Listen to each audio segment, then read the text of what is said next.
Welcome to my channel. Okay, आज मैं आप लोगों के लिए लेके आया हूँ क्लास 6 की और एक चैप्टर जो है हमारा बेसिक जियोमेट्रिकल आइडियाज, जिसको मैंने एक ही वीडियो में क्लोज किया है, जिसमें हम 3 जनरल फॉर्मूला देखेंगे और 9 क्वेश्चंस की सॉल्यूशन देखेंगे और उसमें ये वाले चैप्टर फुल्ली क्लोज होने वाले हैं।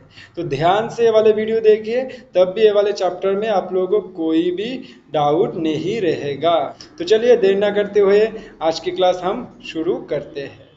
देखिए, हम बेसिक जियोमेट्रिकल आइडियाज की पहला जनरल फॉर्मूला देखते हैं। क्या कह रहे हैं इसमें? डेफिनेशन गिवन है 7। ठीक है, एक एक करके हम डेफिनेशन देखते हैं। अब ठीक है, क्या बोल रहे हैं कि पॉइंट मींस, पहला वाला पॉइंट मींस डॉट। अब कहीं पे भी कुछ डॉट रहा, जैसे ऐसे, इस डॉट को हम नाम दे सकते थे ए। ये क्या हो जाता था हमारा? ए पॉइंट हो जाता था। तो ऐसे जहां पे भी डॉट रहेगा उसको हम लोग असलियत में क्या बोलने वाले हैं? पॉइंट बोलने वाले हैं। अब देखिए दूसरा वाला क्या कह रहा है हमारी कि लाइन मींस इनडिफाइनाइट लेंथ। कोई भी एक लेंथ होगा जिसकी राइट साइड में भी एरो रहेगा, लेफ्ट हैंड साइड में भी एरो रहेगा और इसके बीच में कुछ ए बी ऐसा गिवन रह सकता है। तो हम लोग इसको क्या कह सकते हैं? ए बी, और ऊपर में ये जो लाइन वाला साइन है वो देना पड़ता है। ठीक है, ये हो जाएगा हमारा क्या? लाइन। ठीक है, इसका मतलब है इनडिफाइनाइट है, इस साइड में भी और जा सकता है कितने भी, इस साइड में भी कितने भी जा सकता है। हम लोग को मालूमात नहीं है कि इसकी कितने तक लेंथ हो सकता है। ठीक है, उसको बोलते हैं हम लाइन। ठीक है, अब देखिए तीसरा वाला देखते हैं हम। क्या कह रहा है कि line segment means definite length, means perfectly defined होगा। मींस पकड़ लीजिए, यहाँ पे ए है और यहाँ से बी, ये आप लोगों को गिवन होगा कि 7 सेंटीमीटर ही होगा।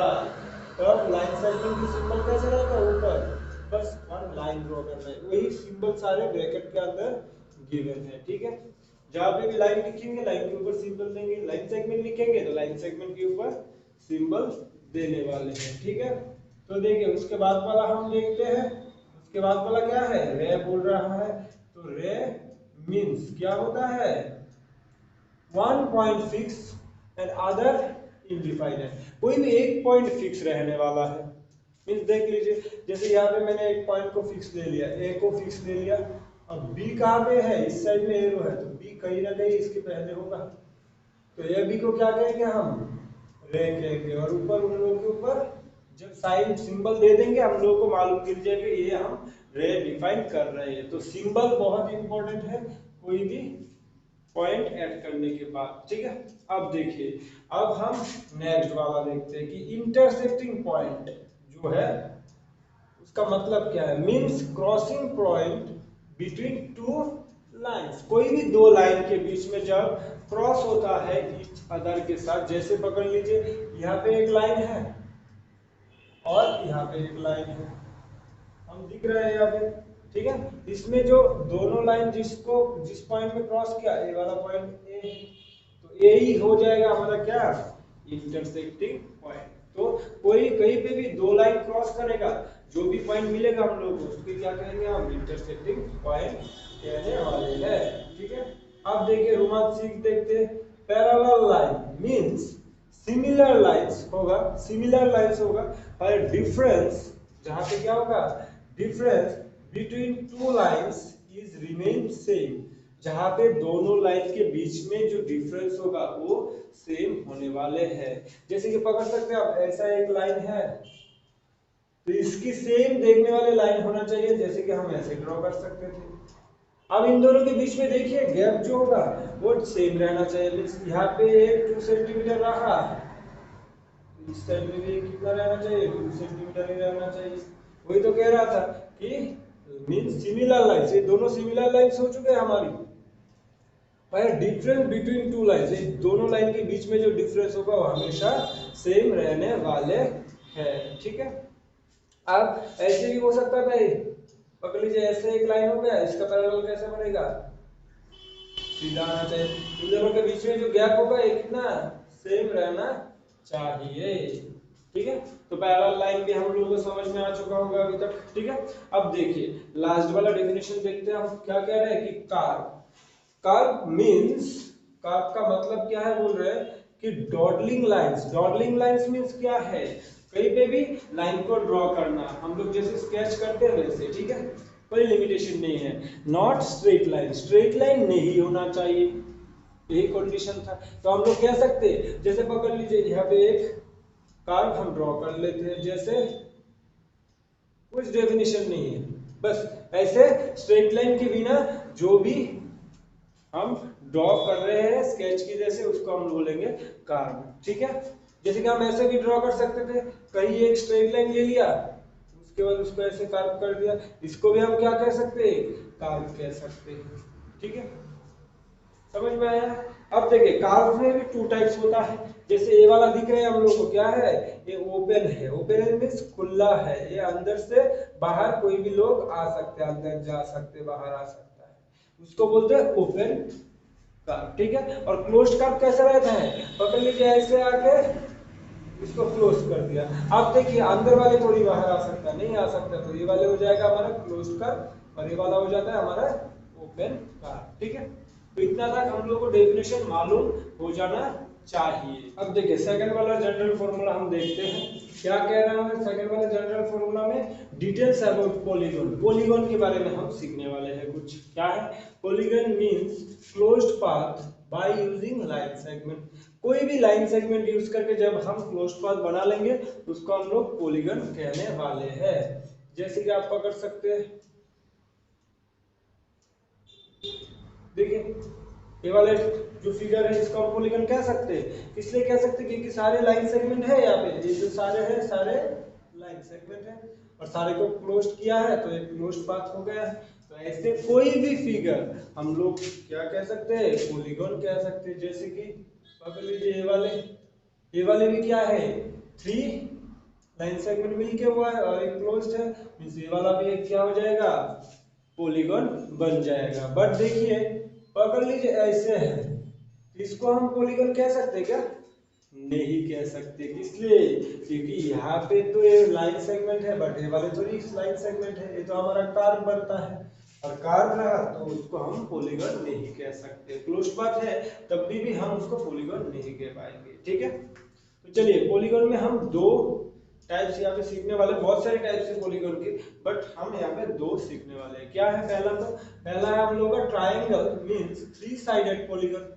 ऑलरेडी मैंने यहाँ पे ट्राइंगल वाला ड्रॉ कर लिया है, जहां पे भी थ्री साइड रहेगा और पॉलीगॉन मींस क्लोज्ड पाथ होता है लाइन सेगमेंट के थ्रू, तो थ्री साइडेड जो भी पॉलीगॉन रहेगा उसको हम लोग ट्राइंगल कहेंगे, ठीक है। और quadrilateral means four sided polygon, जहां पे भी फोर साइड वाले रहेंगे, जैसे हम पकड़ सकते ऐसे एक साइड है, देखिए अच्छी तरह से देखने में इसके साइड कितने हैं, फोर साइड है, इसीलिए हम लोग मालूम कर सकते हैं। और चारों के चारों साइड क्या लाइन सेगमेंट है और लाइन सेगमेंट है, क्लोज्ड पाथ है, तो पॉलीगॉन तो बनेगा ही बनेगा, उसमें फोर साइड है उसकी वजह से उसको क्वाड्रिलेटरल भी हम कह सकते हैं। तो ये सारे ट्राइंगल हो क्वाड्रिलेटरल हो सारे पॉलीगॉन ही होता है, उसमें बस टाइप अलग अलग रहता है, ठीक है। तो चलिए थर्ड वाला जनरल फॉर्मूला हम अब सीखते हैं, क्या कह रहा है कि डिटेल्स अबाउट सर्कल, सर्कल के बारे में डिटेल्स में सीखना है हम लोग को। देखिए ये जो पहला वाला रहता है ये हमेशा क्या रहता है, हमारा सेंटर रहता है, ये जो डॉट है बीच में रहता है सारे सर्कल की, उसको हम सेंटर कहते हैं और उसको हम लोग हमेशा ओ से डिनोट करते हैं, ठीक है, हमेशा ओ से क्या करते हैं हम सारे को डिनोट करते हैं, ठीक है। तो सेंटर बन गया हमारी, एक चीज सीख ली है सारे की, ठीक है। अब देखिए सेंटर से सर्कमफेरेंस के ऊपर कोई भी पॉइंट ले लिया और उनको जोड़ दिए तो ये वाला हमारा क्या हो जाता है, हमेशा रेडियस बनता है। तो हमने रेडियस सीख लिए हैं, इसको कहते हैं, पकड़ लीजिए यहाँ पे पॉइंट कौन सा है, यहाँ पे फिलहाल ये पॉइंट, कोई भी एक पॉइंट पकड़ सकते हैं हम, ठीक है। अब देखिए अब यहाँ पे हम सीखेंगे सर्कमफेरेंस के ऊपर दो पॉइंट लेना, ठीक है। जैसे पकड़ लीजिए मैंने इसको जोड़ दिया ऐसे, ठीक है, ऐसे जोड़ दिया ये वाले सेंटर से, ठीक है। अब देखिए इस पूरे को मैं एक नाम भी दे देता हूँ ए और बी दे देते हैं, ठीक है। सर्कमफेरेंस के ऊपर दो पॉइंट लिए, ये जो पूरे ए बी है, ए बी वाले जो लाइन सेगमेंट होगा इसको ही हम क्या कहेंगे, देखिए डायमीटर कहेंगे। तो डायमीटर किसे कहते हैं? सरकमफेरेंस के ऊपर 2 पॉइंट होना चाहिए और ये जो 2 पॉइंट को जब जोड़ेंगे वो सेंटर की थ्रू ही जाना चाहिए, तब भी डायमीटर कहेंगे। और यहाँ पे रेडियस को भी लिख लेते हैं, क्या लिख सकते थे? OA लिख सकते थे इसको भी। ठीक है, तो दो चीजें अभी तक हमने सीख ली है, रेडियस किसे कहते हैं और डायमीटर किसे कहते हैं और कैसे ड्रॉ करते हैं। ठीक है, अब देखिए, अब हम सीखेंगे कॉर्ड कैसे ड्रॉ करते हैं। कॉर्ड मींस सरकमफेरेंस के ऊपर बस 2 पॉइंट होना चाहिए, जैसे हम यहाँ पे दिख रहे हैं हम लोग। ठीक है, इस AB को जब जोड़ देंगे तब ये क्या बन जाएगा हमारे लिए? कॉर्ड बन जाएगा। ठीक है, ठीक है, तो इसका मीनिंग क्या पड़ गया हम लोगों के पास? इसका क्या था? ठीक है, तो ए बी क्या हो जाएगा हमारे पास? यहाँ पे ए बी हो जाएगा हमारे पास कॉर्ड, CHORD कॉर्ड। ठीक है, अब देखिए ये जो कॉर्ड है, कॉर्ड का कंडीशन क्या होता है? बस इसको सरकमफेरेंस की 2 पॉइंट्स को ऐड कर देंगे तब भी ये कॉर्ड बन जाएगा। अब ये सेंटर से जाए या ना जाए उससे कुछ फर्क नहीं गिरता है। तो हम लोग ये जो वाला है AB, इसको भी कॉर्ड कह सकते थे ना, क्योंकि इसमें भी तो 2 सरकमफेरेंस में 2 पॉइंट लिया था और उसको जोड़ा था, बट इसमें सेंटर की थ्रू गया। तो कॉर्ड में तो वैसा कुछ कंडीशन नहीं है, बस जोड़ना था, तो यहाँ पे भी हम कॉर्ड कह सकते हैं। ये वाले जो कॉर्ड होता है सबसे बिगेस्ट कॉर्ड होता है, क्योंकि डायमीटर ही सबसे बड़ा वाला कॉर्ड होता है। अब देखिए, अब हम सीखने वाले हैं सेगमेंट किसे कहते हैं। ठीक है, सेगमेंट के लिए भी यहाँ पे 2 सरकमफेरेंस में पॉइंट ले लेना है हम लोग को। पकड़ लीजिए, A ले लिए और B ले लिए है, तो AB को हम लोग क्या कर देंगे? जोड़ देंगे, और यहाँ पे ये वाले क्या हो जाएगा? AB की जो नीचे वाले एरिया है सेगमेंट कह सकते हैं। तो ये पूरे एरिया है, नहीं क्या? तो ऐसे कार्व वाला एरिया होगा और इसको हम लिखेंगे क्या? एरिया लिखेंगे। ठीक है, तो इसको हम क्या कह सकते हैं? सेगमेंट कह सकते हैं। ये वाले को क्या कह सकते हैं हम? सेगमेंट कह सकते हैं। तो अब देखिए, अब हम सीखेंगे सेक्टर किसे कहते हैं। सेक्टर के लिए हम लोग को क्या चाहिए? सेक्टर के लिए भी हम लोगों को 2 सरकमफेरेंस में पॉइंट चाहिए, जैसे यहाँ पे भी हम AB ही ले लेते हैं। ठीक है, जब AB वाले एरिया O के साथ मिल जाएगा, ठीक है, ऐसे मिल जाएगा, और मिलने के बाद जो एरिया क्रिएट कर रहा है आप न्यू, ठीक है, पूरे एरिया को हम लोग क्या कह सकते हैं? सेक्टर कह सकते हैं। तो इसको लिखेंगे कैसे हम? देखिए, AOB लिख के उसके ऊपर ऐसा कार्व दे देना, मींस एक कार्व एरिया होगा ना, ये वाला भी एक कार्व एरिया था, उसके लिए AB के ऊपर कार्व साइन दिए हैं। ठीक है, और इसको एरिया लिख देंगे। ये वाला क्या है? एरिया है। एरिया मतलब क्या है? सेक्टर है। अब लास्ट जो रह गया है हमारा वो है आर्क। ठीक है, देखिए सरकमफेरेंस के ऊपर कहीं पे भी 2 पॉइंट ले लीजिए। अब ये 2 पॉइंट वाले जो ये जो लाइन है, ये जो ब्लैक से दिखाया मैंने, ठीक है, इसको ही क्या कहते हैं हम? आर्क कहते हैं।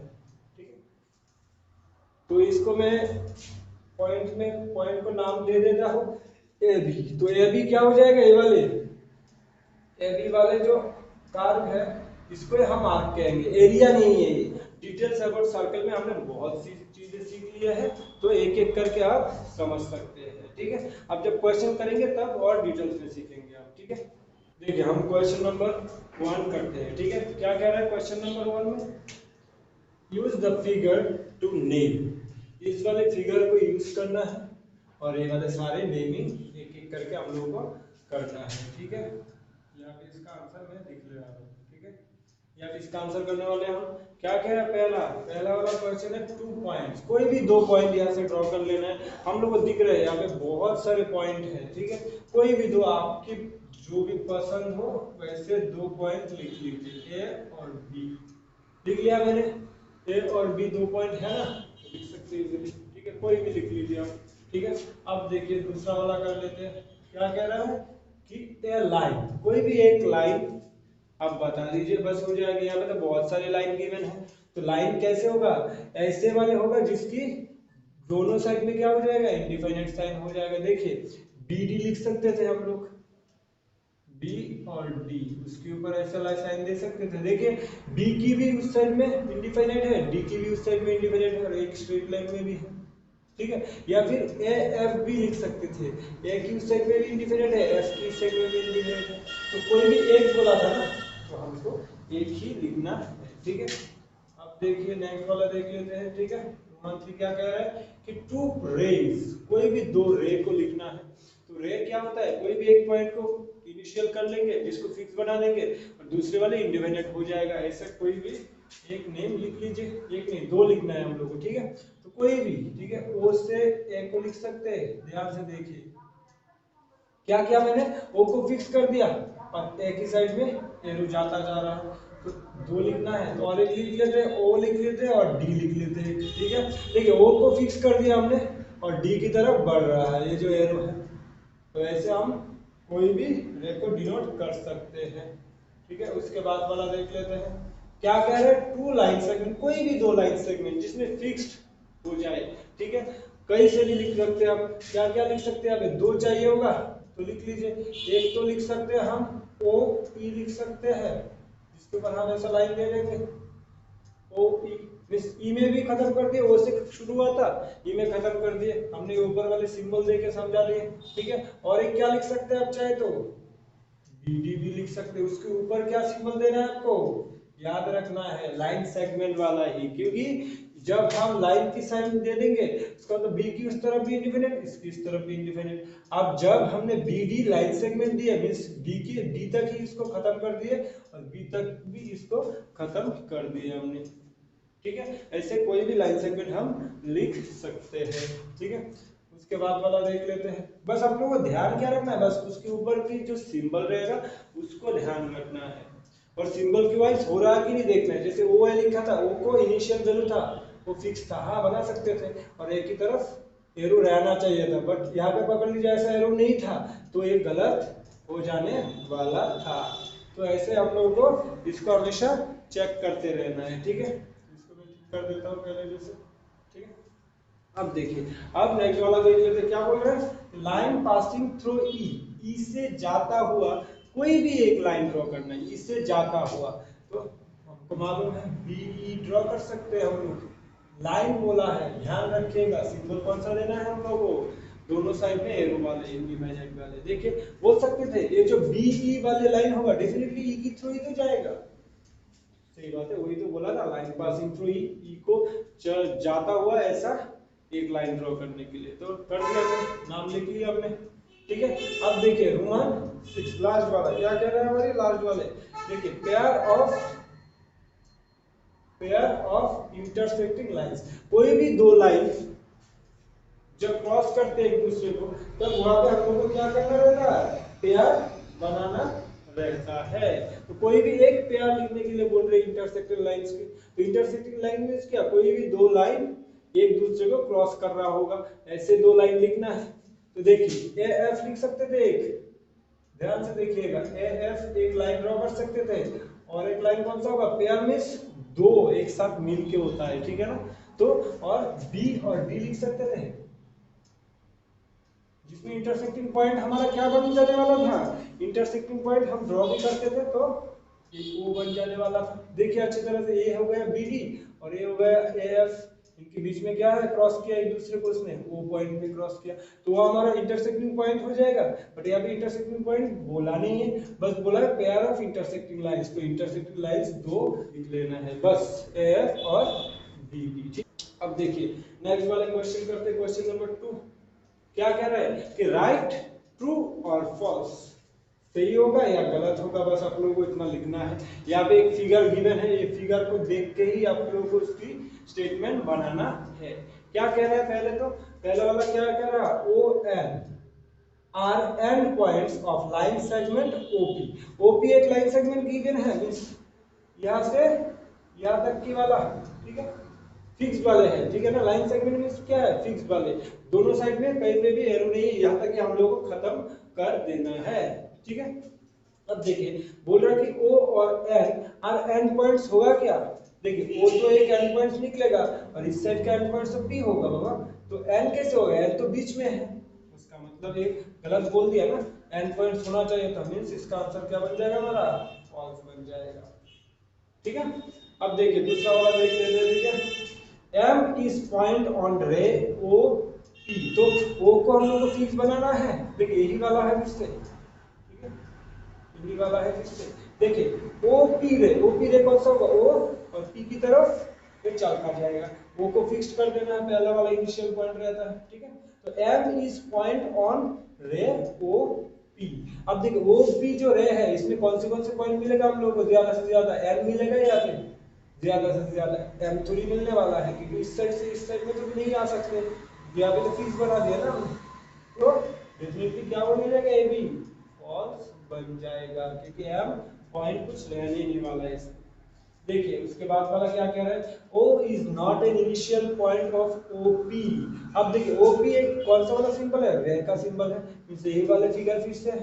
तो देखिए OP रे में O is not an initial point, O initial point नहीं रहेगा बोल रहा है। बट हम लोगों को तो मालूम है कोई भी रे में पहले वाले जो रहता पॉइंट वही हमेशा इनिशियल पॉइंट होता है।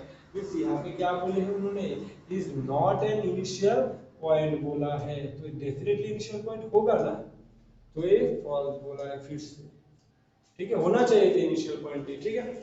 अब देखिए नेक्स्ट वाला देखते हैं क्या बोल रहे हैं, रे ओपी वाला जो रे है यही वाले है, ठीक है, यही वाले है, बार बार ड्रॉ करने की जरूरत भी नहीं हम लोग को।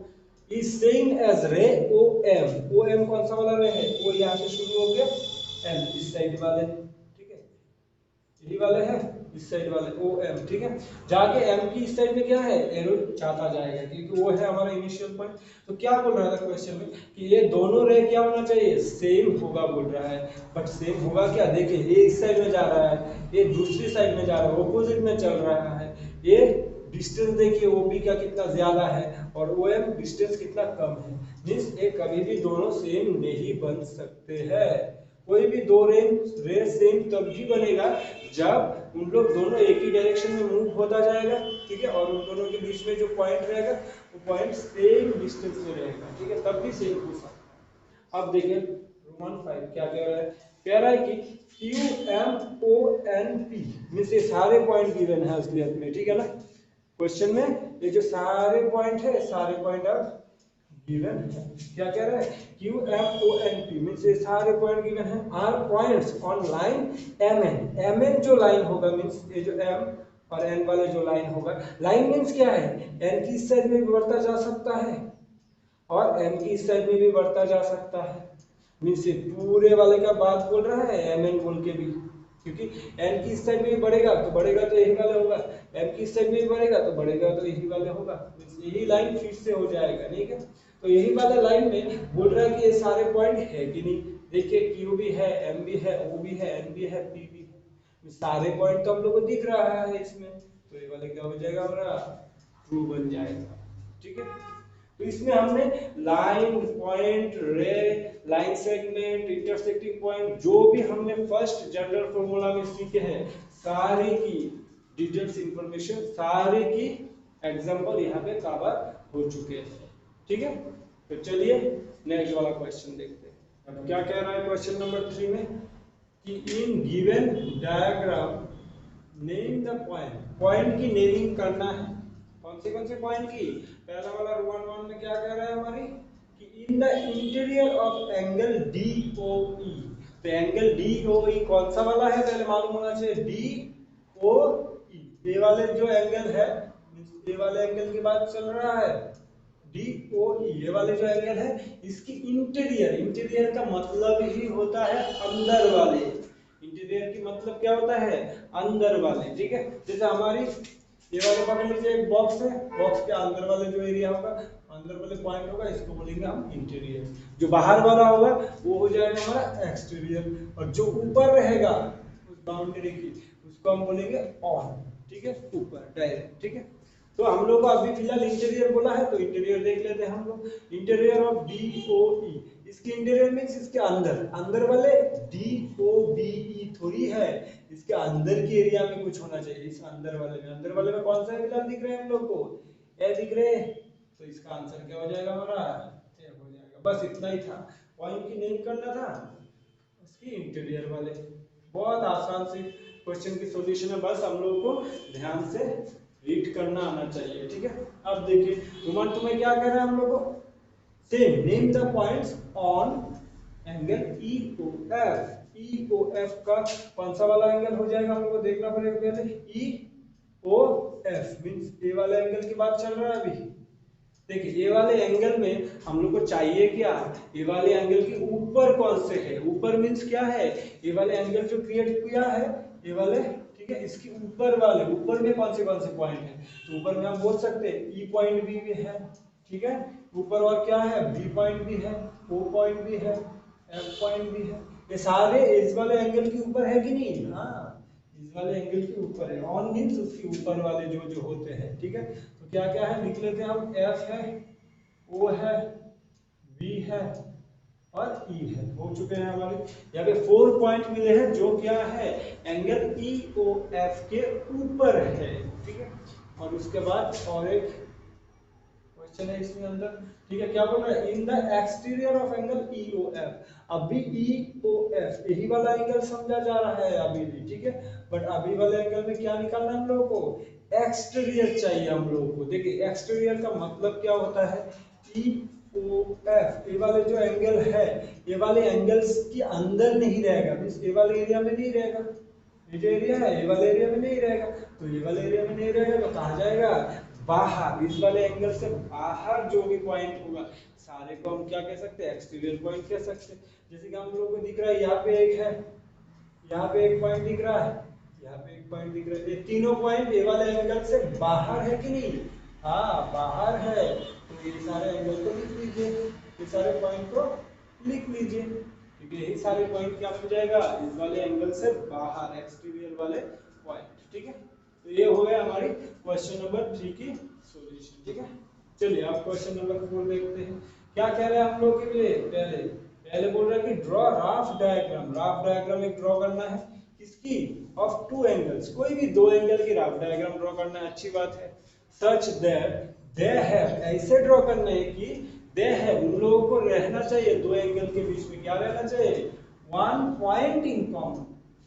तो पहले हम लोग इसको ड्रॉ करने के लिए हम लोग पहले क्या कर लेते हैं, कोई भी एक एंगल ड्रॉ कर ही लेते हैं, जैसे ये वाला एक एंगल हो चुका है, कह सकते हैं हम, सही बात है कि नहीं, देखिए यहाँ पे 3 पॉइंट दे देते हम, जैसे इसको हम दे देते ए, यहाँ पे एक पॉइंट देते हैं बी, यहाँ पे एक पॉइंट देते हैं सी, तो डेफिनेटली क्या एंगल हो जाएगा, एक एंगल हो जाएगा बी एस सी वाले, बी एस सी वाला एक एंगल हमने ड्रॉ किया है, और एक एंगल ऐसा ड्रॉ करना है ताकि उन दोनों की, दोनों एंगल के बीच में क्या रहना चाहिए, एक पॉइंट कॉमन रहना चाहिए, वन पॉइंट, तो आप लोग पकड़ सकते हैं कोई भी एक पॉइंट, मेरे को इच्छा है कौन सा है, ए वाले पॉइंट को कॉमन पकड़ लेने का, तो ये दो पॉइंट को आप ले सकते हैं क्या, आप जो नया एंगल बनाएंगे, नहीं, इन दोनों को छोड़ के कहीं पे भी दो एंगल, दो पॉइंट ले लीजिए, कहीं पे भी ले लीजिए, आपकी इच्छा है, ठीक है, तो इस साइड से एक ड्रॉ कर देंगे और इस साइड से एक ड्रॉ कर देंगे, इस साइड में भी एरो दे देते हैं, इस साइड में भी एरो दे देते हैं,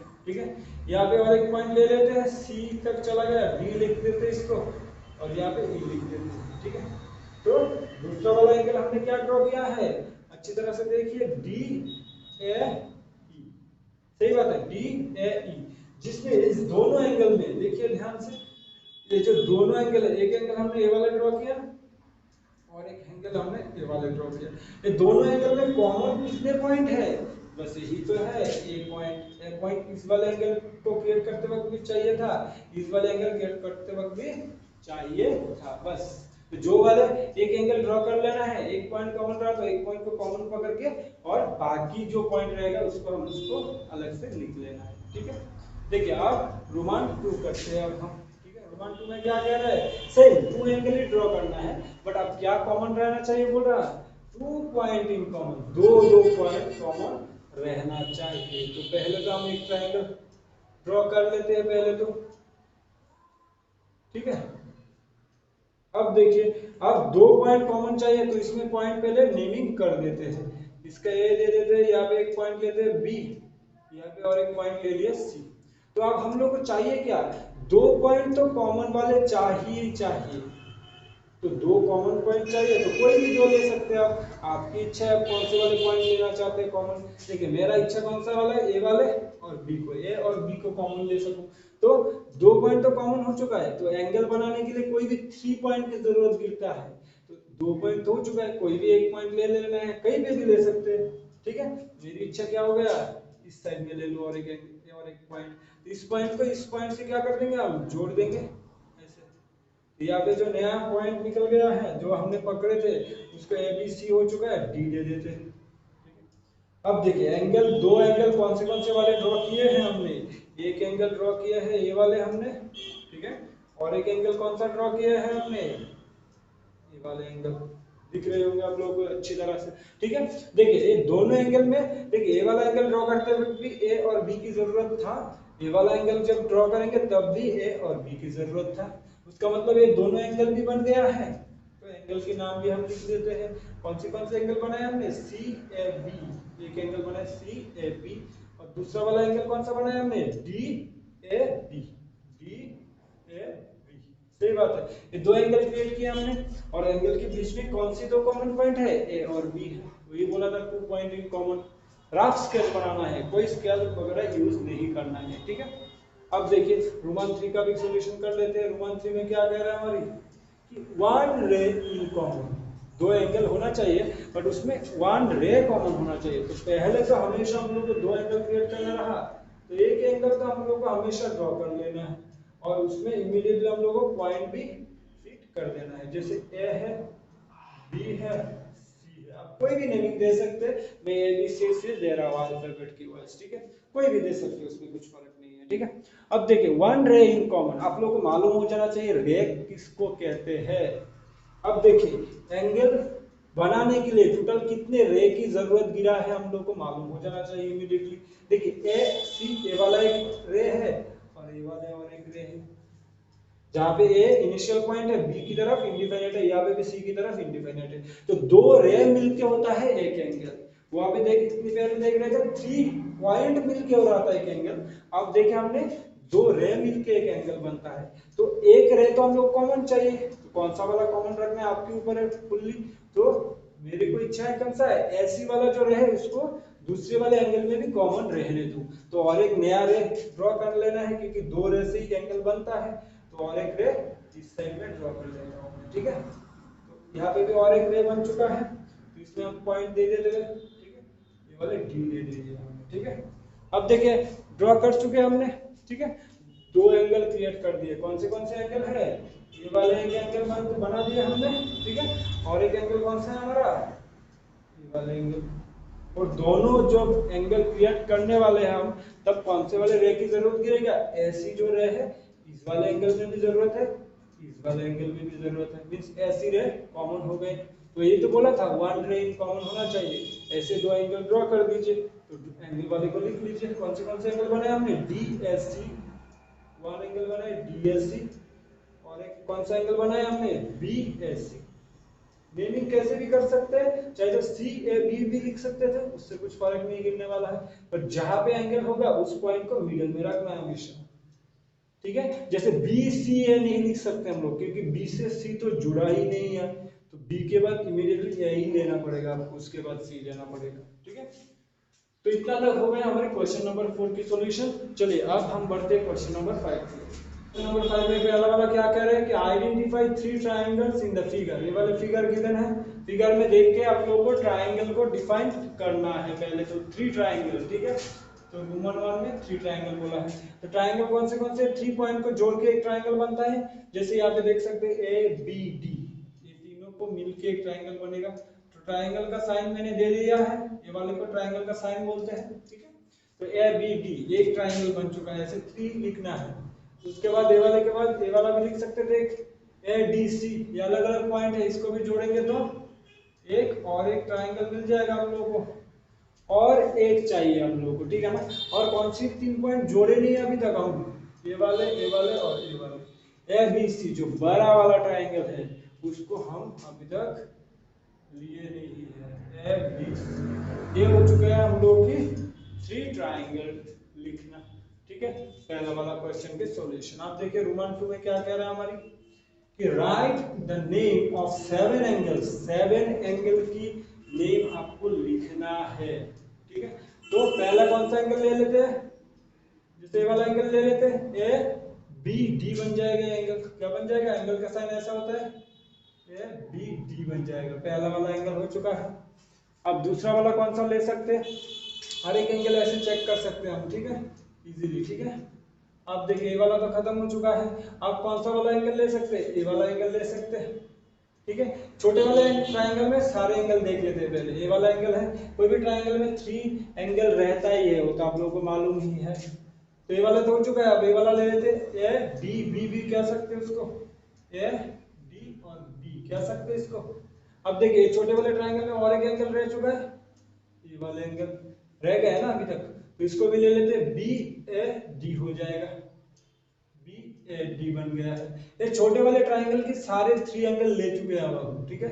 अब ये वाले जो ट्रायंगल है इसकी 3 एंगल ले लेते हैं, ये वाला एक एंगल बन जाएगा एस सी डी, ठीक है, एंगल एस सी डी बन गया है। आप इस वाले ट्रायंगल की और एक एंगल ये वाले भी ले सकते थे चाहे तो, ए डी सी बन जाता था तब, ए डी सी बन चुका है।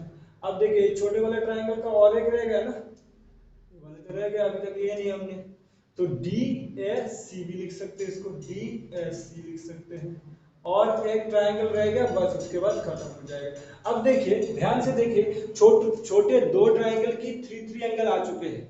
अब बड़े वाले ट्रायंगल तो रह गया था ना एक, बड़े वाले ट्रायंगल में ये वाले एंगल जो हमने ऑलरेडी ले चुके हैं, बड़े वाले ट्रायंगल की ये वाले एंगल जो हम ऑलरेडी ले चुके हैं, कौन से वाले रह चुका है, ये पूरा वाला, ठीक है, ये वाला एंगल रह चुका है ना बड़े वाले ट्रायंगल के, तो उसको क्या लिखेंगे, बी ए और सी, बी ए और सी हो चुके हैं ना 7 ट्रायंगल। तो हम लोग को बस पहले एंगल निकालने के लिए ट्रायंगल ढूंढ लेना है, और हर एक ट्रायंगल में हम लोग को 3 एंगल मिलते जाएगा। अब देखिए जब बड़ा वाला देख रहे थे तो ये वाला एंगल ऑलरेडी हमने यहाँ पे लिख लिया है, ये वाला एंगल भी ऑलरेडी हमने लिख लिया है, तो कौन सा वाला रह चुका है, बी ए सी, बस उसको लिख देना है और सॉल्यूशन आपके पास है, ठीक है। अब देखिए अब लास्ट वाला कर लेते हैं, रोमन 3 वाला। क्या कह रहा है हमारे Roman 3, which 2 triangles have angle B as common, कौन सी 2 ट्रायंगल है जिनकी जो एंगल B है कॉमन होगा, मींस दोनों ट्रायंगल में एंगल B रहना ही चाहिए। तो एंगल B है ऐसा ट्रायंगल कौन सा है, पहले तो बोल दीजिए, पहले ए बी डी, ये वाला छोटा वाला ट्रायंगल ले सकते थे हम लोग, ट्रायंगल चाहिए, ठीक है, तो 3 पॉइंट को जोड़ना है और बी तो रहना ही चाहिए, तब भी एंगल मिलेगा हम लोगों को। तो देखिए ए बी डी, ये वाला एक एंगल बोल सकते थे, एंगल नहीं, हम लोग को क्या ड्रॉ करना था, ट्रायंगल, तो ए बी डी एक ट्रायंगल हो चुका है, और एक ट्रायंगल हम लोग को चाहिए, एंड दे दिया मैंने, ठीक है, एंड के बाद क्या हो जाएगा, और एक ट्रायंगल का सिंबल हो जाएगा।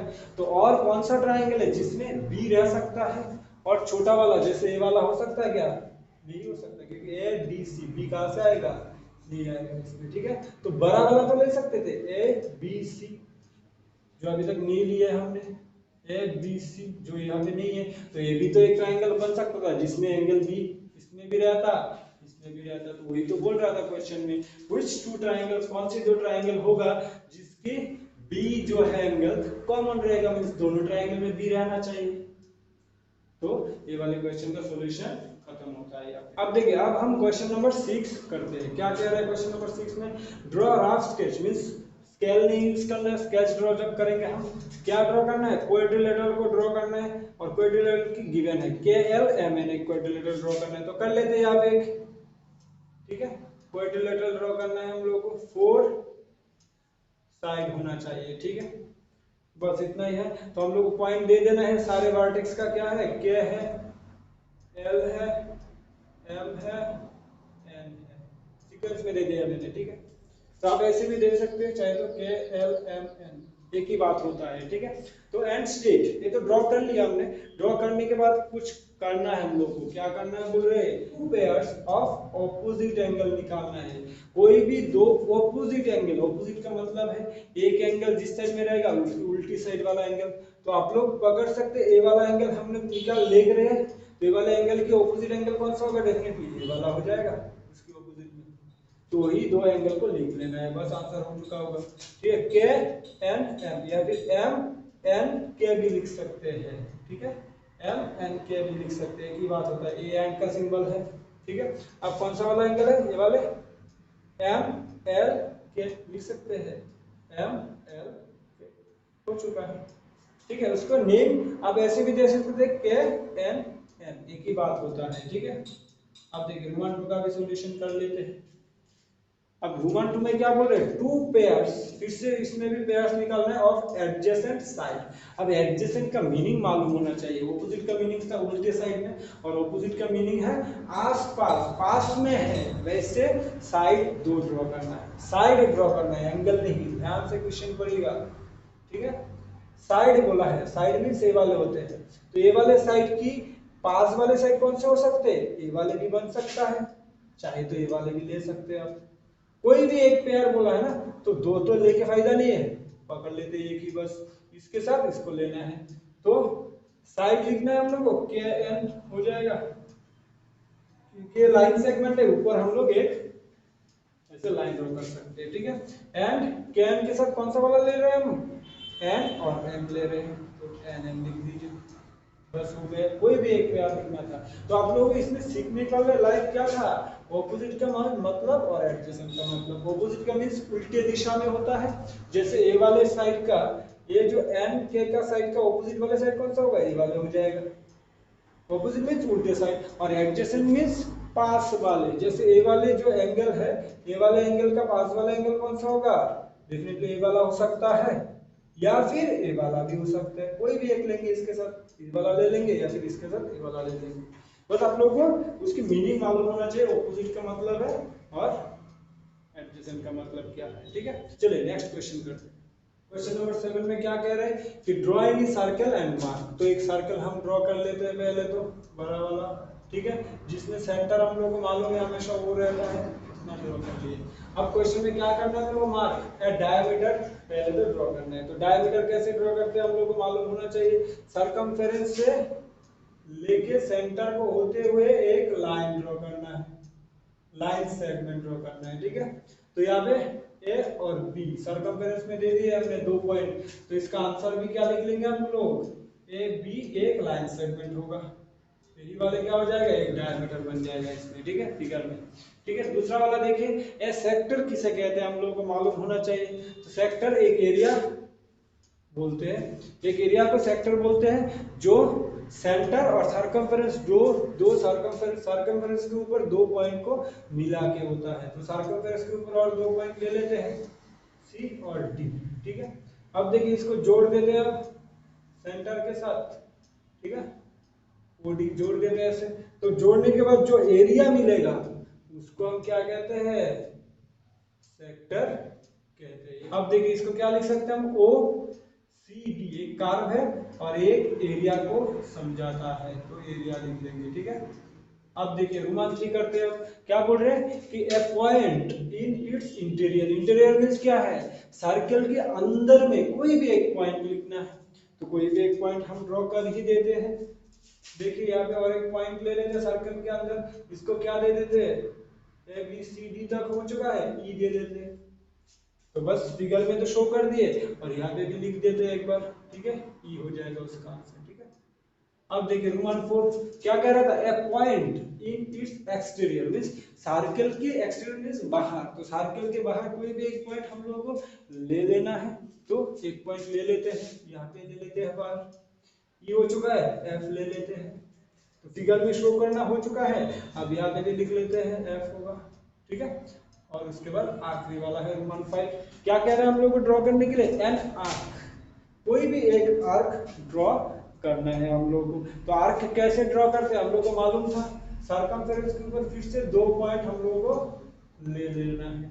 अब ये लेने के बाद ये जो लाइन है इतने तक वाले, ठीक है, इसको हम लोग क्या कहेंगे, आर्क कहेंगे। तो 2 नेम दे ही देते इसका भी हम, ठीक है। ये अब तक हो चुका है, जी दे देते इसको और इसको एच दे देते, ठीक है। तो ये जो कार्व है जी से एच तक, उसको हम लोग क्या कहेंगे, आर्क कहने वाले हैं।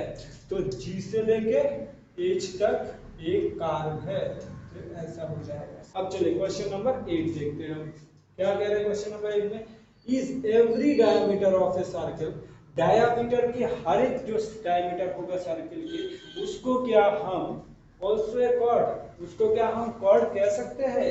तो कॉर्ड और डायमीटर किसे कहते हैं हम जनरल फॉर्मूला में अच्छी तरह से देख लिए हैं, ठीक है। अब देखिए कॉर्ड और डायमीटर, हर एक डायमीटर जो भी ए वाले जो ए बी डायमीटर होगा, ये सारे डायमीटर सेंटर के थ्रू जाएगा और सरकमफेरेंस के दो पॉइंट को मिला के होता है। और कॉर्ड किसे कहते हैं? बस सरकमफेरेंस के दो पॉइंट को जोड़ने को। तो हम बोल सकते हैं कि हर एक डायमीटर जो है वो एक कॉर्ड होगा ही होगा। तो इसका आंसर लिख देंगे यस, होगा ही होगा। ठीक है, बट नेक्स्ट वाला क्वेश्चन देखें, is every chord of a circle also diameter? हर एक कॉर्ड को हम डायमीटर कह सकते हैं? नहीं, क्योंकि ऐसा भी तो एक सर्कल रह सकता है जिसका सेंटर ए होगा और कॉर्ड ए वाला बन जाएगा, तो डायमीटर ए वाला हो जाएगा ना। देखिए ए अभी हम लोगों का डायमीटर हो सकता है और सी डी हमारा क्या हो सकता है, यहाँ पे कॉर्ड हो सकता है। तो ए वाला जो कॉर्ड है पूरी डायमीटर बना है? नहीं बना है। तो कॉर्ड सारे डायमीटर नहीं होगा, बट सारे डायमीटर जो है वो कॉर्ड हो सकता है। तो ये वाला क्या बन जाएगा हमारा आंसर? नो बन जाएगा। चलिए यहाँ पे ही ख़त्म होता है हमारा ये वाले चैप्टर, ठीक है, जिसमें हमने टोटल 9 क्वेश्चन की सॉल्यूशन थोरोली देखे हैं। आप ये सारे सॉल्यूशन समझ गए, उसका मतलब है इस वाले चैप्टर से आपको कहीं से भी क्वेश्चन आ जाए आप इजीली अटेम्प्ट कर पाएंगे, ठीक है। तो चलिए फिर मुलाकात होगी नेक्स्ट और एक वीडियो के साथ, ठीक है। तब तक के लिए बाय बाय।